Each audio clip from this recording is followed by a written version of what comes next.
Hello students, good morning. Today we are going to discuss about problems under residential status.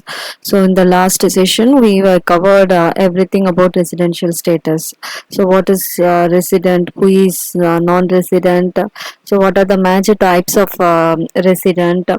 So the all the things we were discussed in the previous lecture. இது அதனோட continuation தான். So this class we are going to discuss about the problems.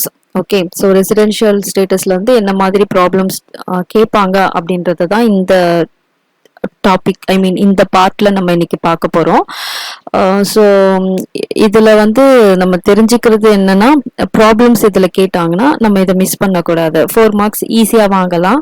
The only thing you have to know the concepts, அதாவது யாரு resident, யாரு ordinary resident, யாரு not ordinary resident, நான் resident, இவங்க யாருன்னு நமக்கு தெரிஞ்சிருச்சனாலே, அதாவது இந்த இதுக்கு முன்னாடி 2 செஷன் பார்த்தோம் இல்லையா, 2 லெக்சர், அது நல்லா நோட் பண்ணியிருந்தாலே இந்த ப்ராப்ளம் இன்னைக்கு நம்மளால டிஸ்கஸ் பண்ண முடியும்.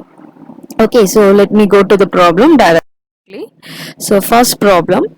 So Mr. Amar, an Indian citizen, left India for the first time on August 25, 2020 for meeting his relatives outside India.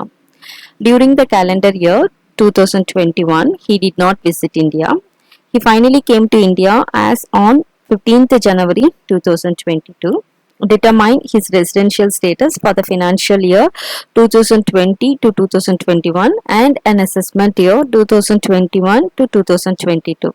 See, in the problem நான் எடுத்திருக்கிறது that is 2021ல இன்னும் இல்லை, பட் அசியூம் தட் நமக்கு அது வந்து நமக்கு இப்போ ப்ரீவியஸ் இயர் வந்து 2020 2021ன்றதுனால ப்ராப்ளம் இப்படி தான் கேட்க முடியும், லாஸ்ட் இயர்ல இருந்து கேட்க முடியாது.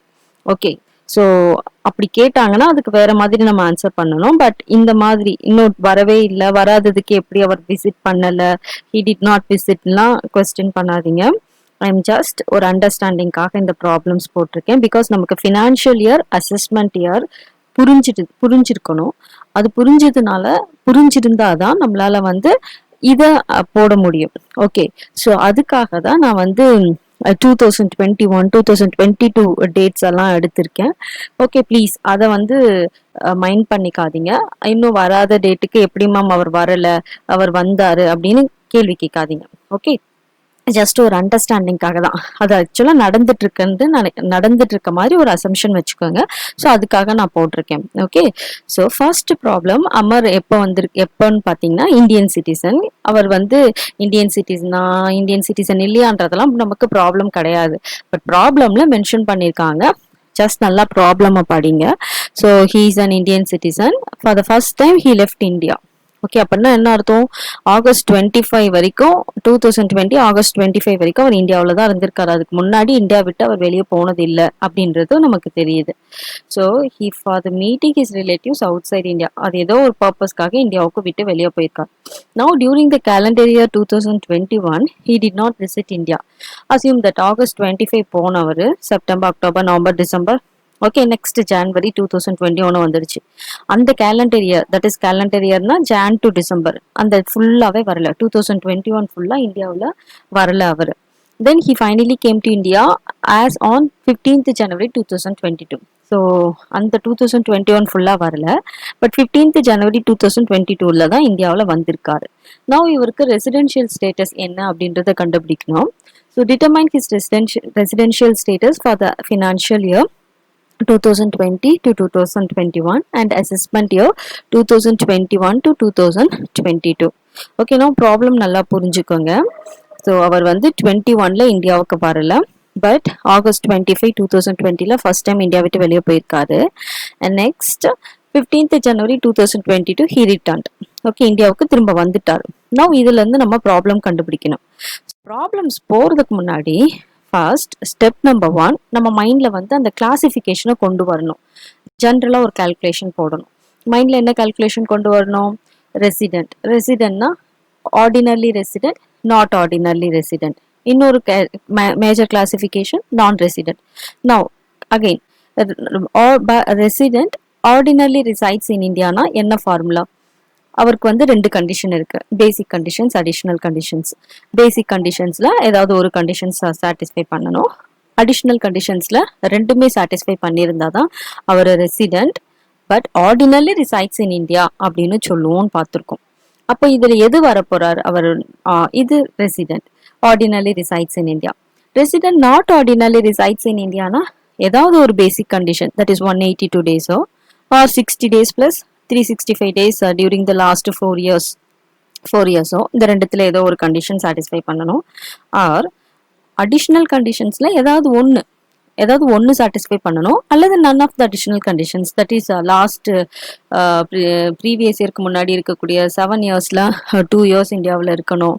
ஓகே, சாரி, 10 இயர்ஸ்ல 2 இயர்ஸ் இந்தியாவில் இருக்கணும், 7 இயர்ஸ்ல 730 days இந்தியாவில் இருக்கணும் அப்படின்னு 2 அடிஷ்னல் கண்டிஷன்ல எதெல்லாம் ஒன்று சாட்டிஸ்ஃபை பண்ணணும்.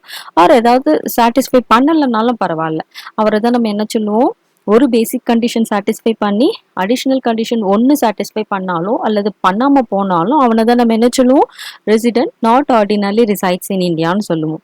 நான் ரெசிடென்ட் பேசிக் கண்டிஷனே டச் பண்ணியிருக்க முடியாது, அவனால் பேசிக் கண்டிஷனே ஃபுல்ஃபில் பண்ண முடியலன்னா அவரை தான் நம்ம என்ன சொல்லுவோம், நான் ரெசிடென்ட்னு சொல்லுவோம்னு பார்த்தோம். இப்போ இந்த 3த்தையுமே நம்ம டப்புன்னு உடனே மைண்ட்ல கொண்டு வரணும். ஓகே, ஸோ மைண்ட்ல உடனே நம்ம அந்த அந்த அந்த அந்த அந்த கண்டிஷன்ஸ் என்ன, அந்த கிரைட்டீரியா என்னன்றதை இம்மிடியட்டா ரீகலெக்ட் பண்ணிட்டு நெக்ஸ்ட் ப்ராப்ளமை படிக்கிறோம். ப்ராப்ளமை படிக்கிறப்ப Amar leaves India for the first time on August 25, 2020. அப்போ கிளியரா புரியுது, August 25 வரைக்கும் அவர் இந்தியாவில் தான் இருந்திருக்காரு, இந்தியா விட்டு வெளியே போனதில்ல. But he left India for the first time on August 25. அப்போ ப்ரீவியஸ் இயர் எடுங்க. ப்ரீவியஸ் இயர் என்ன, 2020 to 2021, that is 1st April 2022 31st March 2021. இது வரைக்கும் அவரோட ஸ்டே எவ்வளோன்றத பாருங்க. ஓகே, ஸோ அப்போ அவருக்கு ஃபர்ஸ்ட் ஸ்டெப் நம்பர் 1, ஸ்டே அவர் எவ்வளோ நாள் இருந்திருக்கார். அப்போ ஏப்ரல்ல இங்கே தான் இருந்தார், ஏப்ரல்ல 30 நாள் இங்கே தான் இருந்திருக்கார், தட் இஸ் 1/4/2020 30 days இங்கே தான் இருந்தார். மேலையும் 31 days இங்கே தான் இருந்தார், ஜூன்லேயும் 30 days இங்கே தான் இருக்காரு, ஜூலைலையும் 31 days இங்கே தான் இருக்கார். அண்ட் தென் ஆகஸ்ட்ல 25th வரைக்கும் இங்கே இருந்திருக்கார். இந்த டேட் ஆஃப் கால்குலேஷனை கன்சிடர் பண்ணுறப்ப நம்ம இதுலேயே பார்த்துருக்கோம், ரூல்ஸ்லேயே பார்த்துருக்கோம், rules for determining the residential ஸ்டேட்டஸ்லேயே பார்த்துருக்கோம். Date of departure, date of arrival ரெண்டையுமே எடுத்துக்கலாம். ஓகே, இங்கேருந்து இந்தியாவை விட்டு கிளம்புற அந்த நாளுமே இந்தியாவில் இருந்தார்னு சொல்ல முடியும். இந்தியாவுக்கு வந்து சேர்ந்த நாளுமே, இந்தியாவில் வந்து அரைவான நாளுமே கூட நம்ம என்ன சொல்ல முடியும், இந்தியாவுக்குள்ள இருக்கிறாரு ஒரு டே அப்படின்னு கன்சிடர் பண்ணலாம் அப்படின்றத பார்த்துருக்கோம். அவர் போன நாளும் சரி வந்த நாளும் சரி ரெண்டுத்தையுமே இந்தியாவில் இருக்கிறதா டீம் பண்ண முடியும் அப்படின்னு லாவில் சொல்றாங்க. அப்போ ஆஸ் ஆஃப் நவ் அவரோட டோட்டல் நம்பர் ஆஃப் டேஸ் இந்தியாவில் ஸ்டே எவ்வளோ நாள் இருந்திருக்காரு அப்படின்னு பார்த்தீங்கன்னா during the previous year, that is 1st April 2022 31st March 2021 வரைக்கும் 147 days இந்தியாவில் இருந்திருக்கார். ஓகே, ஸோ 147 days அப்படின்னு பார்க்குறப்ப நான் ஃபர்ஸ்ட் கண்டிஷன் அப்ளை பண்ணுறேன், தட் இஸ் பேசிக் கண்டிஷனில் ஃபர்ஸ்ட் கண்டிஷன் அப்ளை பண்ணுறேன். பேசிக் கண்டிஷனில் ஃபர்ஸ்ட் கண்டிஷன் என்ன சொல்கிறாங்க, he has to stay in India at least for a period of 182 days or more, right? இதுதான் ஃபர்ஸ்ட் பேசிக் கண்டிஷன். அவர் ஃபர்ஸ்ட் பேசிக் கண்டிஷனை fulfil பண்ணுறாரா? No, he is not fulfilling the first basic condition. So he is not satisfying the first basic condition, that is 182 days or more. So அப்போ நான் என்ன பண்ணுறேன், step number 2 போகிறேன். Step number 2 என்ன, நான் second பேசிக் condition கீழே வராரா அப்படின்னு பார்க்குறேன். செகண்ட் பேசிக் கண்டிஷன் என்ன சொல்கிறாங்க, he must resides in India at least for a period of 60 days during the previous year. Right? So இப்போ ப்ரீவியஸ் இயர்ல 60 days இருக்கணும். சார் வராரா இங்க, அமர் என்ன வராரு, அமர் 147 days இருக்காருன்னு பார்க்குறோம் ப்ரீவியஸ் இயர்ல. பிகாஸ் ஆகஸ்ட்ல போயிட்டாரு, செப்டம்பர் அக்டோபர் நவம்பர் டிசம்பர் அடுத்து வரக்கூடிய ஜான் பிப்ரவரி மார்ச்ல அவர் கிடையாது, இந்தியாவில் கிடையாது, அந்த கேலண்டர் ஏரியா ஃபுல்லா இந்தியாவில் இல்லை அப்படின்றத பார்த்தோம். ரைட்? ஸோ அகைன் அவர் வந்து 21ல வரல, பட் 2022ல தான் வந்தாருன்னு பார்த்தோம். அப்போ ப்ரீவியஸ் இயர்ல 147 days 60 daysக்கு மேலேயே இருக்காரு. During the previous year he stay in India was 60 days, right? Along with that, plus 365 days during the last 4 years immediately preceding the relevant previous year, that is 2020 2021க்கு முன்னாடி இருக்கக்கூடிய 4 வருடத்துல 4 yearsல அவர் இந்தியாவில் 365 days இருக்காரான்னு பார்க்க சொல்றாங்க. அது ஆப்வியஸா the answer is yes. ஏன்னா அவர் first time India விட்டு August 25 தான் வெளியே போயிருக்காருப்பா. அப்போ அதுக்கு முன்னாடி இருக்கக்கூடிய வருஷம் முழுக்க இந்தியாவில் தான் இருந்திருக்காரு. அப்போ that condition is also fulfilled.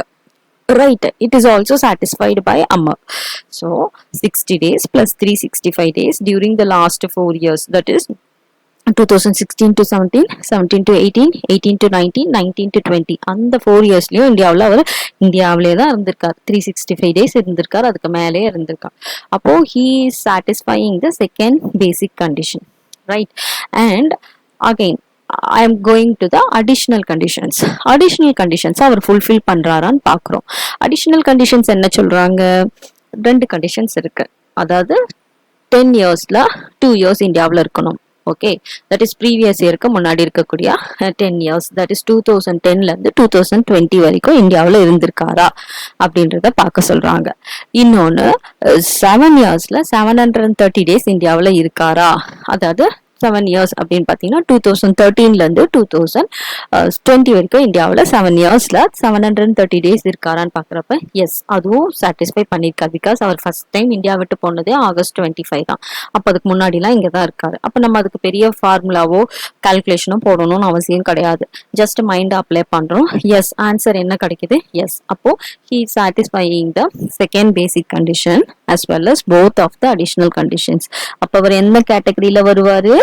Hence, he is treated as resident, ordinary, resides in India. புரிஞ்சுதா? இப்படிதான் ப்ராப்ளம் போடணும். So this is very simple. The answer is you have to know who is resident, who is ordinary resident, who is not ordinary resident and non-resident. இந்த கான்செப்டை நம்ம புரிஞ்சுக்கிட்டோம்னா, once you understand this concept, you can get the answer. Right, இதுக்கு கட்டாயமா உங்களுக்கு 4 marks குறைக்கவே மாட்டாங்க. டெஃபினட்டா 4 marks கிடைக்கும். அப்ப நமக்கு இதுக்கு ஆன்சர் தெரிஞ்சிருச்சு. இப்படிதான் எல்லா ப்ராப்ளமும் போடணும். ஸோ நான் ஒரு 5 ப்ராப்ளம்ஸ் இதுல டிஸ்கஸ் பண்ணிருக்கேன். யூ ஜஸ்ட் கூகுள் இட், ஒரு கூகுள்ல செக் பண்ணுங்க ப்ராப்ளம்ஸ். இல்ல நீங்களா ஒரு டேட்டை போட்டு பாருங்க. போட்டு பார்த்துட்டு எனக்கு டெலிகிராம்ல போட்டோ எடுத்து அனுப்புங்க, நான் உங்களுக்கு கரெக்ட் பண்றேன். Okay, so now second problem, let me move into the second problem. Mr. John came to India for the first time on April 26th, 2020. He stayed in Delhi from April 26th to 25th August 2020. Okay, so John அப்படின்ற ஒரு foreigner, ஒரு இந்தியாவுக்கு first time வராராம். April 26, 2020ல தான் வராராம். அன்னில இருந்து டெல்லியில தான் இருக்காரு. டெல்லியில இருந்துட்டு April 26 டெல்லியில இருந்து கிளம்பி 25th ஆகஸ்ட்ல இருந்து வரைக்கும் டெல்லியில இருக்காரு. தட் இஸ் அன்னைக்கு வந்ததுல இருந்து ஏப்ரல்ல இருந்து 25th ஆகஸ்ட் வரைக்கும் டெல்லியில இருக்காரு. அதுக்கப்புறம் 26th இருந்து ஆகஸ்ட் 2020 வரைக்கும் ஓகே பெர்மனண்டா இங்கதான் இருக்காரு. ஓகே, தட் இஸ் ஏப்ரல்ல இருந்து ஆகஸ்ட்ல இருந்து ஆகஸ்ட்ல இருந்து செப்டம்பர் வரைக்கும், ஆகஸ்ட்ல இருந்து செப்டம்பர் வரைக்கும் இந்தியா மும்பைல இருக்காரு. ஆகஸ்ட்ல இருந்து from 26th August to 30th September 2020 வரைக்கும் இந்தியாவில தான் இருக்காரு, மும்பைல இருக்காரு. Now find out his residential status for the financial year 2020 and 2021 and 2021 and 2022. So first he stayed in Mumbai, right? That is 20th July 2021 he stayed in Mumbai. On 21st July 2021 he left India. Okay, now இதான் உங்களுக்கு கொடுத்துருக்காங்க. இந்தியாவில இருந்து எப்ப வெளியே போயிருக்காங்க அப்படின்னு பாத்தீங்கன்னா 21st July 2021 தான் இந்தியா விட்டு அவர் வெளியே போயிருக்கார். இப்ப இதுக்கு நம்ம ரெசிடென்ஷியல் ஸ்டேட்டஸ் கண்டுபிடிக்கணும். So Jan first time India வந்திருக்காரு April 26, 2020 தான் ஃபர்ஸ்ட் டைம் வந்திருக்காரு. அப்போ ஏப்ரல் எத்தனை நாள் இருக்காரு? 26, 27, 28, 29, 30 5 days இருக்காரு. And then May, June, July, August, September.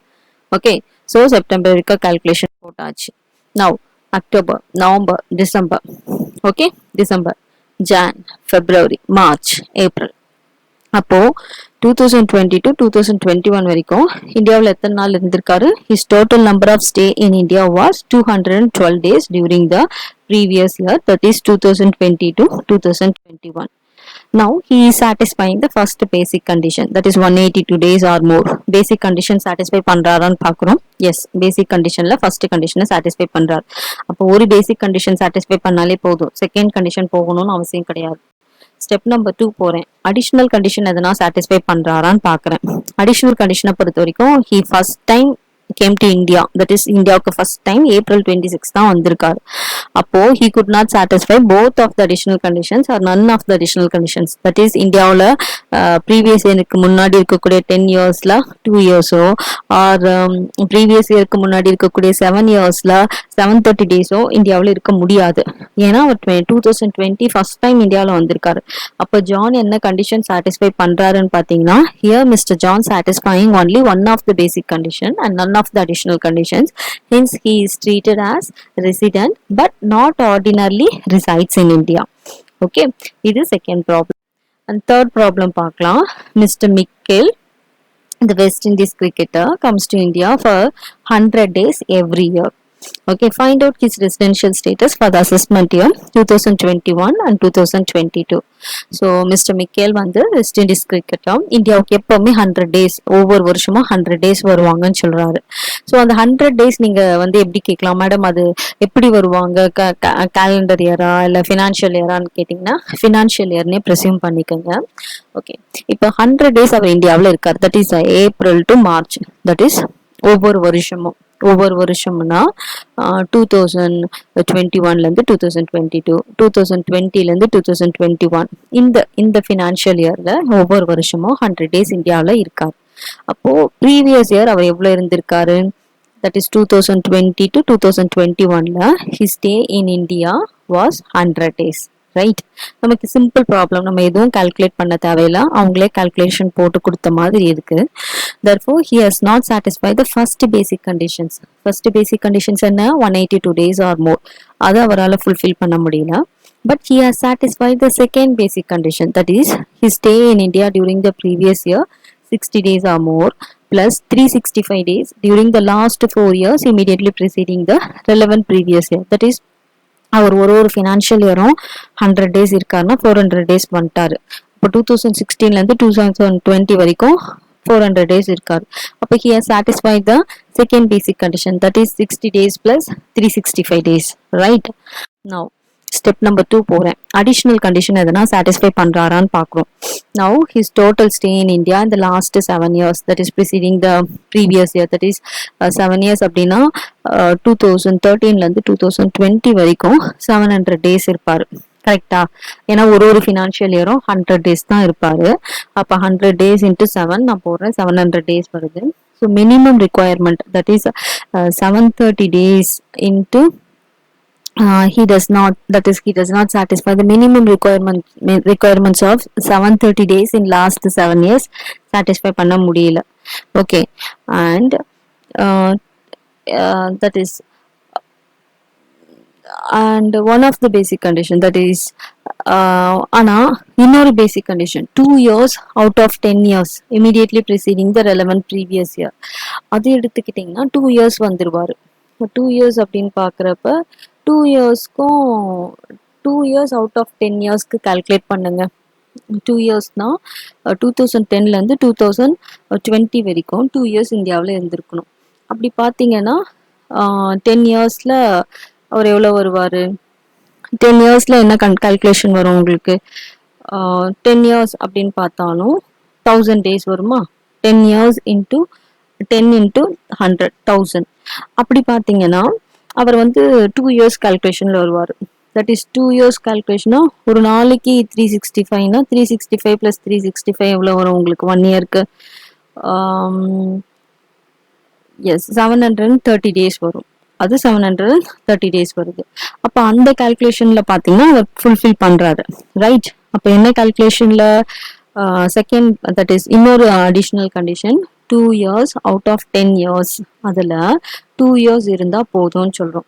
அப்போ லாஸ்ட் 10 இயர்ஸ் எடுக்கிறோம். லாஸ்ட் 10 இயர்ஸ் எடுத்து அதுக்கு நம்ம வந்து 2 இயர்ஸ் இருக்காரான்னு பார்க்குறோம். எஸ், 2 இயர்ஸ் இருக்காரு. ஏன்னா அவர் வந்து 10 வருஷத்தில் 1000 டேஸ் இருந்திருக்காரு.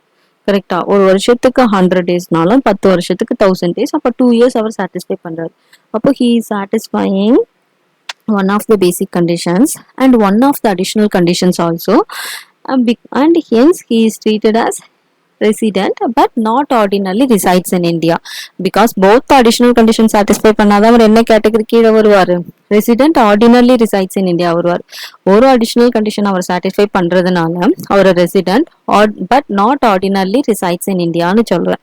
ஓகே, நான் அடுத்த ப்ராப்ளம் போறேன். Mister Jones, a Canadian citizen, comes to India for the first time during the previous year 2020-2021. During the financial year 2016-17, 17-18, 18-19, 19-20 and 20-21. அவரோட ஸ்டே எவ்வளோன்னு கொடுத்துருக்காங்க, மொத்தமாக கொடுத்துருக்காங்க. He was in India for 55 days, 60 days, 90 days, 150 days and 70 days respectively. Now determine his residential status for the assessment year 2021 to 2022. Okay, so இப்போ இதுக்கு பார்க்குறோம். So நமக்கு ஈஸியாக போயாச்சு. மந்த்து எந்த டேட்டுன்னு கொடுத்துட்டு கால்குலேட் பண்ணாமல் நம்பர் ஆஃப் டேஸ் கொடுத்துட்டு கால்குலேட் பண்ண சொல்கிறாங்க. இப்போ இதை வச்சு நம்ம டிட்டர்மைன் பண்ணணும். So during the previous year, that is 2020-2021, his stay in India was 70 days. ரைட்டா, 2020 and 21 டேஸ்ல எவ்வளோ இருந்திருக்காரு? 70 டேஸ் இருந்திருக்காரு. ஸோ அப்போ he could not satisfy the first basic condition, that is 182 days or more கிடையாது.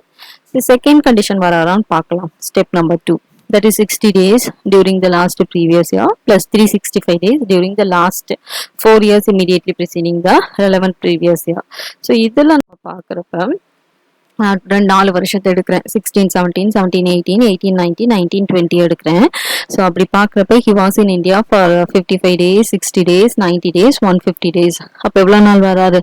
ஆல்மோஸ்ட் 355 days வராரு கரெக்டாக. So he was in India for a period of 355 days during the last 4 years immediately preceding the relevant previous year. Because previous yearல 70 days தான் இருந்திருக்காரு. அதுக்கு முன்னாடி இருந்திருக்கக்கூடிய 4 yearsல 355 days இருக்காரு. அப்போ he has not satisfied the second basic condition also, because of second basic conditionக்கு நமக்கு 60 days plus 365 days இருக்கணும். இவரு 355 days தான் இருந்திருக்காரு. அப்போ Mr. Jonas has not satisfied any one of the basic conditions and none of the additional conditions. அப்போ basic condition அவர் satisfy பண்ணலன்றப்ப நம்ம additional conditions போகணும்னு அவசியம் கிடையாது. So he has not satisfied the none of the basic conditions and none of the additional conditions, hence he is treated as non-resident. ஓகேவா? Okay, so this is non-resident problem. Now last problem பார்க்கலாம். So hope you all understood this problem. Now let me move into the last problem, final problem. During the previous year 2020 and 2021, Bartos, a foreign citizen, stayed in India for just 69 days. Determine his residential status for the assessment year 2021 and 22 on the basis of the following information. During 2016-17, Bartos was present in India for 360 days. During 2017 to 18 and 2018 to 19, Bartos was in Japan for 360 and 300 days respectively, and for the balance period in India. Balance period எவ்வளோ calculate பண்ணுங்க? இப்பயே calculate பண்ணலாம். 2017-18ல ஜப்பான்ல இருந்திருக்காரு 360. அப்போ மீதி இந்தியாவில் எத்தனை நாள் இருந்திருப்பாரு? 5 days தான் இந்தியாவில் இருந்திருப்பாரு. அகைன் 2018 to 19ல ஜப்பான்ல இருந்திருக்காரு 300 days. அப்போ இந்தியாவில் எத்தனை நாள் இருந்திருப்பாரு? 65 days. Okay, mister Bartos in India for the assessment year 2019 to 20 was 10 days. இந்தியாவில் 2019 to 20ல எத்தனை நாள் இருந்திருக்காரு? 10 days இருந்திருக்காரு. Now determine the residential status. அப்போ previous year 2020-2021ல Bartos was here for just 69 days. இந்தியாவில் 69 days இருந்திருக்கார். And 16 to 17ல Bartos was present in India for 360 days. Okay. And 2017 and 18 and 19, Bartos was in Japan for 360 and 300 days respectively for the balance period in India. அப்படின்னு பார்த்தோன்னா Mr. Bartos in India for the assessment year 2019 to 20 was 4 days. Therefore, he has not satisfied the 60 days plus 365 days. Okay, he has satisfied only second basic condition, that is first basic condition வரமாட்டாரு, 182 days வரமாட்டாரு. Because அவர் இங்கே எவ்வளோ நாள் இருந்திருக்காரு? Last 2021 69 days தான் இருக்காரு. அப்போ 60 days ஆர் மோர் இருக்காரு. Plus 365 days during the last 4 years. அப்போ 2016-17 360 days இந்தியாவில் இருந்திருக்கு. சாரி, 360 days இந்தியாவில் இருந்திருக்காரு. ஓகே. அண்ட் பிளஸ் அது போக 17-18ல ஒரு 5 டேஸ் இருந்திருக்காரு. 18-19ல 65 டேஸ் இருந்திருக்காரு. அண்ட் 19-20ல 10 டேஸ் இருந்திருக்காரு. அப்போ லாஸ்ட் 4 இயர்ஸ்ல ஆல் டுகெதர் 365 டேஸ் இந்தியாவில் இருந்திருக்காரு. ஓகே. ஸோ அப்போ he has satisfied the first basic condition. Okay, but he has not satisfied none of the additional conditions because அவர் ஃபர்ஸ்ட் டைம் இந்தியாவுக்கு அப்பதான் வந்திருக்காரு. அதனால வந்து அடிஷ்னல் கண்டிஷன்ஸ் அவர் சாட்டிஸ்ஃபை பண்ண மாட்டாரு. ஸோ பார்டோஸ் என்னன்னு சொல்ல முடியும், he is treated as resident but not ordinarily resides in India. Okay, புரிஞ்சுதா? ஸோ இப்படிதான் நம்ம கிளாசிக் ப்ராப்ளம்ஸ் மைண்ட் அப்ளை பண்ணி போடணும். just what we should know, we must know the concepts. the concepts தெரிஞ்சிட்டாலே நம்மளால ஈஸியா ப்ராப்ளம்ஸ் அண்டர்ஸ்டாண்ட் பண்ணிக்க முடியும். Okay, because நம்ம இன்கம் ப்ராப்ளம் கம்ப்யூட்டேஷன் போடுறதுக்குள்ள தலையை பிச்சுக்கும், நமக்கு தலையை பிச்சுட்டு போயிடுவோம். பிகாஸ் அதை உட்காந்து போடுறதுக்கு எப்படியும் it will take at least 10 to 15 minutes. ஒரு ப்ராப்ளம் போடுறதுக்கு, இன்கம் ப்ராப்ளம் நம்ம கால்குலேட் பண்ணி போடுறதுக்கு, சேலரி ஃப்ரம் இன்கம் கம்ப்யூட்டேஷன் போடுறதுக்கு அட்லீஸ்ட் வி ரிக்வயர், நல்லா ப்ராக்டிஸ் பண்ணீங்கன்னா 5 to 10 minutesல முடிச்சிடலாம்ப்பா. பட் கொஞ்சம் ப்ராக்டிஸ் இல்லாம போட்டோம்னா it will take more than 10 minutes ஒரு ப்ராப்ளம் போடுறதுக்கே. ஆனா இப்போ நம்ம பார்த்த ப்ராப்ளம் எல்லாம் it's a matter of few minutes. Okay, ஒரு 2 to 3 minutesல இந்த ப்ராப்ளம் ஆன்சர் பண்ண முடியும். அப்போ டைம் கன்சம்ஷன் தான் நமக்கு எவ்வளவு டைம் கன்சியூம் ஆகுது. பிகாஸ் நம்ம எக்ஸாம் எழுதுறப்ப டைம் கன்சியூம் பண்றது தான் மேட்ரு. இப்போ நமக்கு இந்த மாதிரி ப்ராப்ளம்லாம் வந்ததுன்னா தயவு செய்து மிஸ் பண்ணாதீங்க. Please try to attend all this type of problem. நான் எப்பவுமே சொல்றது தான், ப்ரீவியஸ் இயர்ல இருந்து வந்தாலும் மிஸ் பண்ணாதீங்க, ப்ரீவியஸ் இயர் அசஸ்மெண்ட் இயர்ல கேட்டா மிஸ் பண்ணாதீங்க நான் சொல்லுவேன் இல்லையா. அதே மாதிரி தான் இந்த ப்ராப்ளம்ஸ் கேட்டாலோ அல்லது பேசிக்கா டாக்ஸ் ரேட்ஸ் கொடுத்துட்டு இன்கம் எவ்வளோன்னு மொத்தமா கொடுத்துட்டு டாக்ஸ் ரேட்ஸ் கண்டுபிடிக்க சொல்லுவாங்க, டாக்ஸ் லயபிலிட்டி எவ்வளோன்னு. எதுவும் ஹெச்ஆர்ஏ கால்குலேட் இல்லாம சிம்பிள் ப்ராப்ளம், வெறும் சேலரி மட்டும் கொடுத்துட்டு அந்த மாதிரியும் கேட்பாங்க. ஸோ அந்த மாதிரி ப்ராப்ளம் கேட்டாலும் மிஸ் பண்ணாதீங்க. Okay, so this is about the residential status problem. Okay, so that's all from me. இதோட ரெசிடென்ஷியல் ஸ்டேட்டஸ் ஓவர். நெக்ஸ்ட் கிளாஸ்ல வேற நியூ டாபிக் பார்ப்போம். தேங்க்யூ.